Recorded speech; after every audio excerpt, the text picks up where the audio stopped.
In today's video, we are going to be speaking about Bitcoin and crypto, and has the rally actually begun, or are we almost finished? Let us have a look and delve into the depths of this beautiful video here today. All right, guys, thanks for all of my beautiful subscribers to the channel. I really appreciate every single last one of you, and incredible work here from all of us. All right, let's dive straight into the cryptocurrency market cap today. We're sitting at $1.257 trillion today. Bitcoin is back above the 30,000 level, which is amazing. Ethereum is currently sitting at 1913. XRP is still above at 82 cents and continues to pump. BNB is still holding at 243. Cardano 32 cents. Solana 26.78. Dogecoin 7 cents. Polygon 77 cents. Litecoin 93 dollars. Polkadot 530, Avalanche 1425, and Bitcoin Cash 247, Shiba Inu 780. Wow, and Stellar has been pumping as well. I suppose that's with the crypto news. I mean, it pumped 21% yesterday, whereas XRP pumped 4% yesterday. So that's crazy, insane gains on Stellar as well. So I don't know if you guys own Stellar. Let me know down below if you got the XRP trade.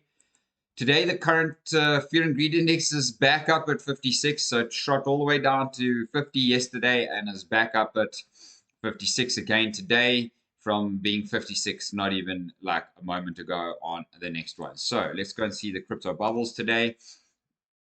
Crypto bubbles today are looking, wow, pretty juicy on the XLM side, the XDC side, the HBAR side.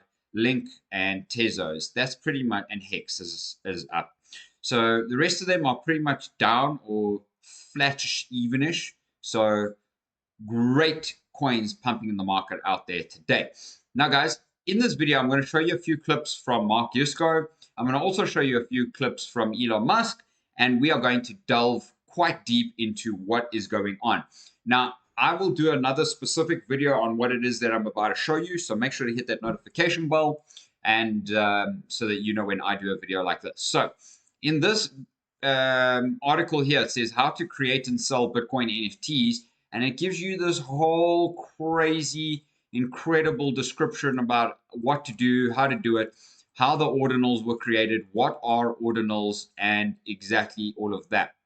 So this gentleman, Casey Rodamore, he created the Ordinals platform. He is one of the creators of Yuga Labs, and Yuga Labs is, of course, the Bored Ape Yacht Club stuff. So that's cool news, and we will be coming to have a proper look at him on the next video, so make sure to stay tuned to the channel. But let's go and have a quick squiz at the dollar or the Dixie chart over here today. So Dixie chart, as I said to you guys yesterday, would probably likely pull up to the box. We're a little bit overbought now on the RSI, which means that we could just come down. But if you have a look, sorry guys, you can see I'm wearing thousands of clothes again. I'm not tired, it's just I'm wearing thousands of clothes. And I was here at the office till extraordinarily late last night doing some cool stuff with you guys. So hopefully you enjoy that, what I've done. So you can see here that we now have to break through this in order for it to reach this particular target back up at the 100 to retrace up there. And then eventually we'll probably see a little bit of a crash continuation pattern. But now if I have to go and draw just a shorter term time frame support box, this is where the shorter term time frame support box actually is.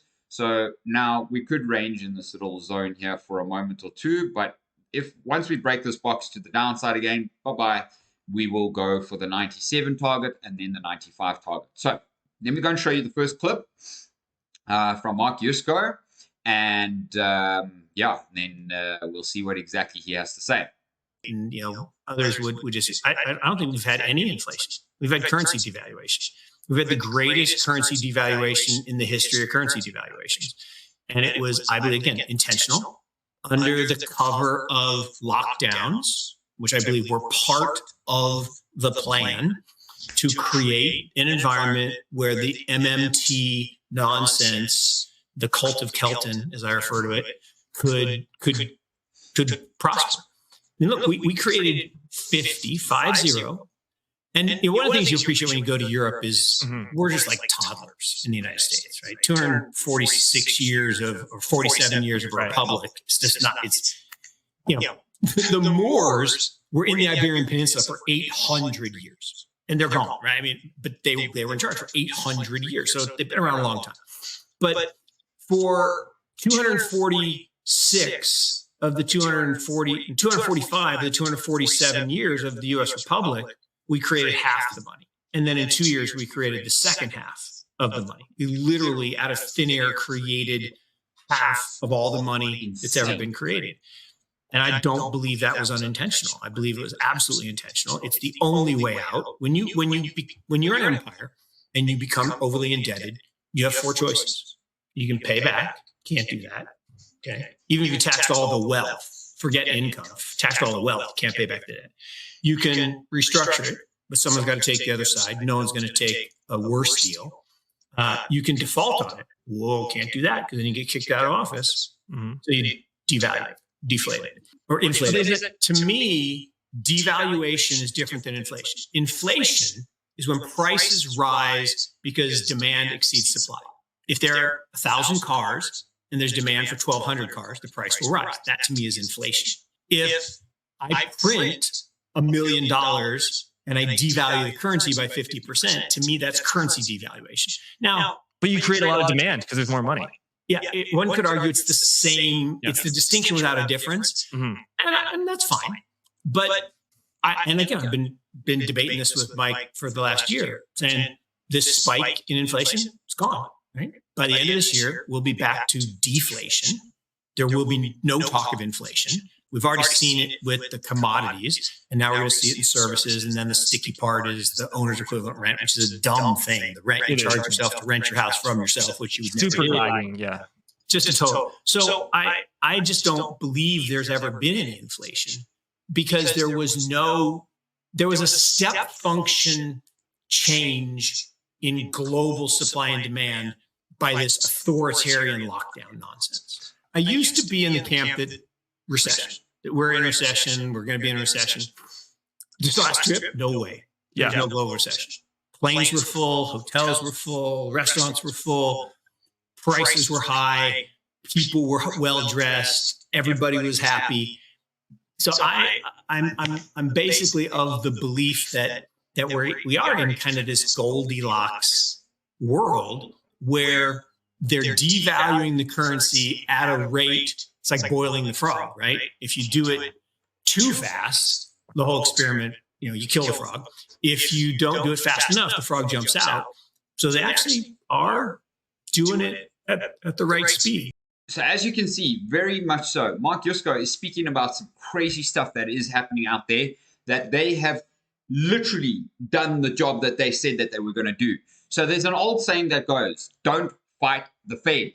Very interesting. We might all hate the Fed. We might all dislike what they do and just terribly just do not accept everything that they share with us, even if they may be actually revealing truth and honesty right in front of our very eyes, because that's what it is. Truth hidden in plain sight. So with that being said, guys, you can see here that the Bitcoin dominance has continued to remain lower. It is pushing down a little bit, but we're still holding on support on this current level, which means that there could be an absolute huge rally coming in for the Bitcoin price very, very, very soon. And remember that tomorrow, Friday, we have $751 million in potential liquidations coming on the insane crypto space. Now, guys, yesterday in my videos, I showed you also the total crypto market cap and where we're at. The total crypto market cap seems now that we found some good support on this zone right here at the $575 billion market cap level. And it looks as though we're trying to make a run for the upside. We've got this median band as resistance here on this upward channel, but we will, in my personal view, come and probably knock on the higher doors up here at the 670 billion level. I do believe I put it up here as for us. Yes, 680 to 690 billion. You can see right now we're currently busy turning on the daily time frame. So a breakout from this yellow resistance line seems absolutely imminent, especially because there's a whole lot of volume in here. Now let us go and check this video out, because Elon Musk said that basically this will be bigger than crypto, bigger than Bitcoin. Well, let's go and see what he actually has to say. Of artificial digital sort of superintelligence is very much a double-edged sword. So it's if you have a genie that can grant you anything, that can also do anything, that necessarily presents a danger. And I expect the first uses of AI to be certainly the first government uses of AI to be weapons technology. So just having more advanced weapons on the battlefield that can react faster than any human could. That's really what AI will be capable of. I mean, future wars between advanced countries, or at least countries that have significant drone capability, will be very much the drone wars. Well, I think there should be a significant third horse in the race here. We've got OpenAI and Microsoft, Google DeepMind, and probably there should be a third horse in the race. So there'll be more on that soon. But is it something that will interact?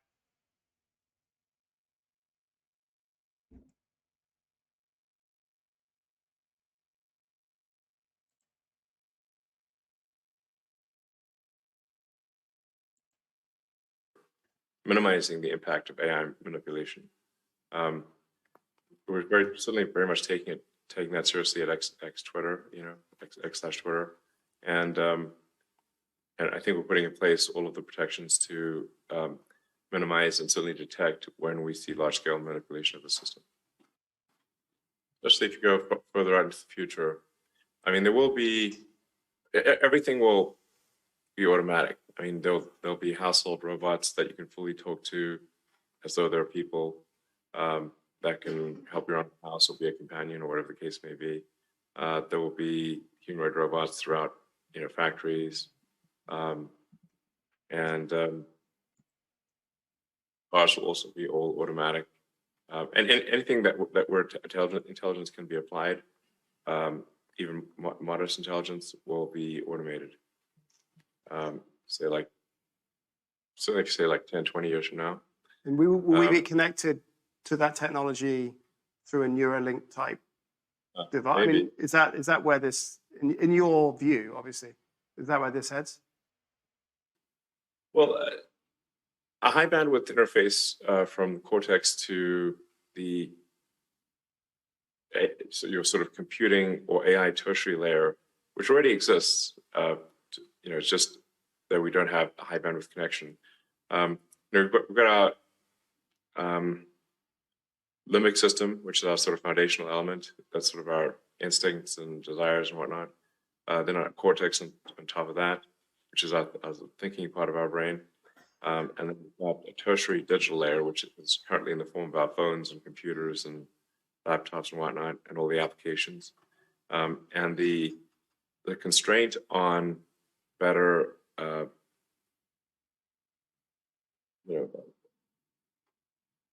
better merging or the constraint on having human interests and machine interests be aligned is the bandwidth, especially the output. So if you at what speed can you output to a computer? It's using voice or your fingers, which move very slowly. So you're talking about maybe 10 bits per second or some fairly small data.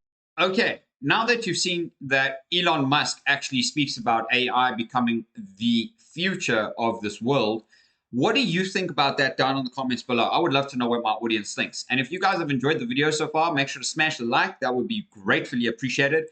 You guys can see here, this was this incredible chart that I had to show you on the weekly time frame. I've been talking about this for some time. There was the low of the C19. I pulled a line all the way up to the top here, and it is now acting as resistance. Look how perfectly we touched that level. Okay. And look how perfectly the RSI was overbought at that level too. Now we're back at the same level, and we're creating the same kind of effect here right now. And as you can see, there is a little bit of bearish divergence. Let's reload this chart for us. There is a little bit of bearish divergence on the chart. And essentially, you can see that right now we're pretty much absolutely obliterating what's going on out here in the market. So there we haven't got that short moment yesterday, but I can say something to you guys right now. And right now, in the position that we're at, the strongest level of support is still down here at the 27, 28K level, but the RSI is now looking a little bit oversold on the daily time frame, which means that we could be due and ready and for a good strong rally here to break through this major resistance level over here, because we have been trading in a range for a long time now, literally since the 24th of June. That's nearly 1 month we've been trading in a sideways range yet again on the Bitcoin chart, guys. I cannot tell you how much patience you have to have, because even here, we were literally trading for almost a month here as well on the side before any moves happened. The same thing here. This was also nearly a full month here, trading sideways before any action started to happen. So that is very, very critical. If I have to go right down onto the hourly time frame on the Bitcoin chart, right now you can see that actually we are creating some sort of smaller inverse head and shoulders pattern. Okay, you can see that, which essentially with a breakout target of here would bring us up to the 31,200 level once again, which essentially is back up at this resistance level here. If we could get up there and pull back and find some support back on the 30,500 level, guys, I do believe that we'll be making an incredibly strong bullish move to the upside very, very soon. Let me know what you guys think down below, but we do have to get above this 30,420 level right here. We do have to get above that level. It is critically important. Guys, thanks for being here with me on the channel. I appreciate every single last one of you.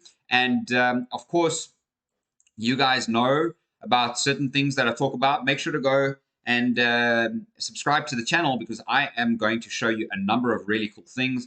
Ethereum is also pulled back nicely. The slow has slowed down. In my personal view, guys, we are going to be expecting an insane rally, probably to the upside.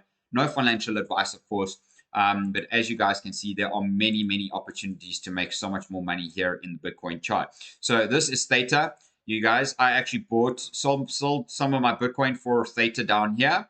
And obviously it's hitting a bit of resistance here right now. But for me, this has on the weekly time frame an insane potential for a crazy long. So make sure to stay tuned to the channel so that you guys can actually come over and watch that video with me one of these days that I have already made for you guys. So you guys can see that we're way oversold on this chart, and it is time for an incredibly massive major rally. As you can see, the RSI is starting to pull out. So we would probably come up to this level first, up here, and then kind of up here. That would be our next levels. And essentially the target from this breakout of this descending wedge would be at the top of the wedge, which would be 4083. Okay, so thanks for being here. Appreciate every single one of you, and we'll see you on the next one. Blessed souls.